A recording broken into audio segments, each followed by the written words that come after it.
Herzlich willkommen zu einem neuen Video.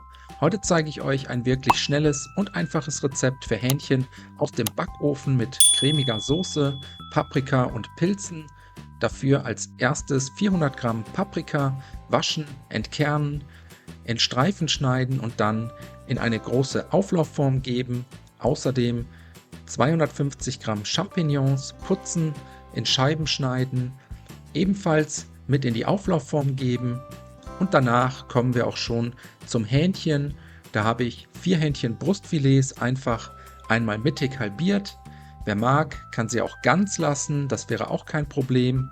Das Hähnchen jetzt in die Auflaufform geben, zwischen dem Gemüse verteilen und dann kräftig mit Salz und frisch gemahlenem Pfeffer würzen.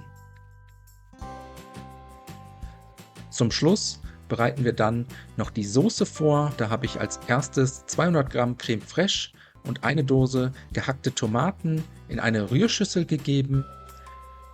Dann je einen gehäuften Esslöffel scharfes Eiweiß sowie körnigen Senf dazugeben. Und gewürzt wird mit je einem Teelöffel Knoblauch sowie Zwiebelpulver und einem Teelöffel geräuchertem Paprikapulver. Das Ganze anschließend mit einem Löffel oder Schneebesen einmal gut verrühren, damit sich alle Zutaten gleichmäßig verteilen können. Und dann sind wir damit fertig. Die Soße jetzt gleichmäßig über die Hähnchen-Gemüsemischung gießen und so geht die Auflaufform in den vorgeheizten Backofen bei 200 Grad Umluft für ca. 30 bis 35 Minuten, bis das Hähnchen gar ist.